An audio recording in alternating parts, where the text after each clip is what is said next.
में जाओ ना तो भूल करके भी सोया नहीं करे। क्या नहीं करा करे भैया? सोया नहीं करे, नहीं धोखा हो सकता है। पता है कैसे? बताएं दादा। जैसे अक्सर आपने देखा होगा गर्मी के समय अगर आप सोए ना तो मुख खुल जाते हैं, जैसे वो मैया का खुल गया था, ऐसे सोते लगा है जी। एक बार क्या हुआ मैया कि एक गांव की बात कर रहे हैं, आपके गांव की नहीं है बाबूजी, एक गांव की बात। एक मैया रोज कथा सुनने जाए तो उसका पति थोड़ी नास्तिक प्रवृत्ति का था, भगवान को कम मानता था, भगवान का विरोध करता था। वो अपनी पत्नी को हमेशा कहा करे, क्यों जाती हो वहां कथा सुनने, क्या मिलता है इतनी भीड़ में बैठती हो, गद्दा तक नहीं बिछे, नीचे से पत्थर नहीं करते।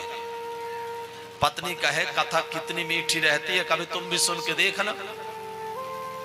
पति हमेशा अपनी पत्नी को चिल्लाए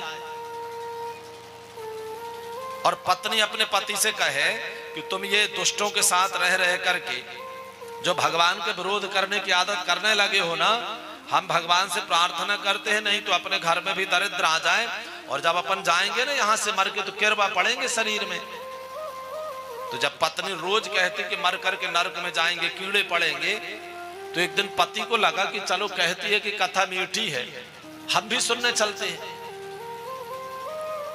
तो आज मैया उसका पति भी जो कभी कथा नहीं सुनता था, आज आया सुनने कथा। तो वो आया तो अब मनन तो था नहीं मैया, पत्नी के दबाव में आया था, तो आकर के ऐसे पीछे बैठ गया एक बगल में। ऐसे भजन चला मैया, तो भजन चलने में उसको इतना अच्छा लगा कि उसको आ गई नींद। अब मन तो लग नहीं रहा था कथा में, आई नींद। अब जैसे नींद आई मैया, तो नींद आने में हमने बताया ना, गर्मी के दिनों में मैया जब कोई ऐसे सोते हैं तो क्या हो जाता, मुंह अपने आप अंदाज करना, जो आपके बगल में सोए है ना दीदी, अभी वो मैया सो रही थी, मुंह खुल जाता है। तो अब वो बैठा पीछे। अच्छा मैया जो कुत्ता होते हैं, कुत्ता, उनकी आदत रहती है मैया, वो कभी भी जमीन में पैर नहीं उठाते। अंदाज करे हैं, कहो नई गाड़ी लाए हो वहीं पांव उठा दे, कहो खंभा देखे, कहो कोई यार्ड देखे।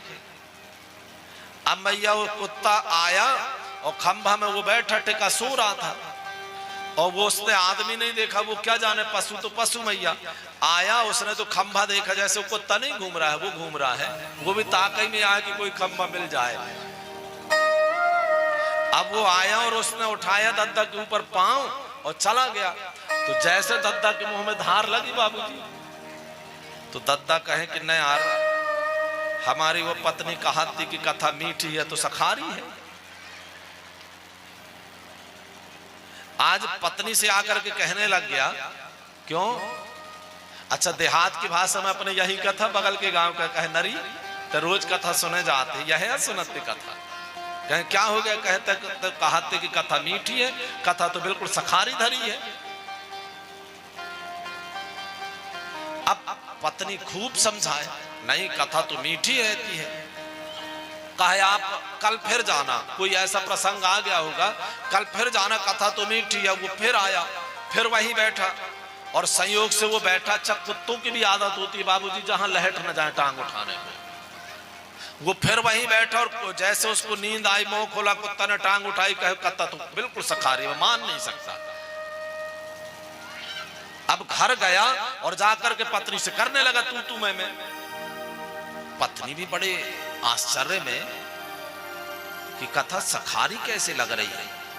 पत्नी ने कहा कि सुनिए, आज मैं भी चलूंगी कथा सुनने।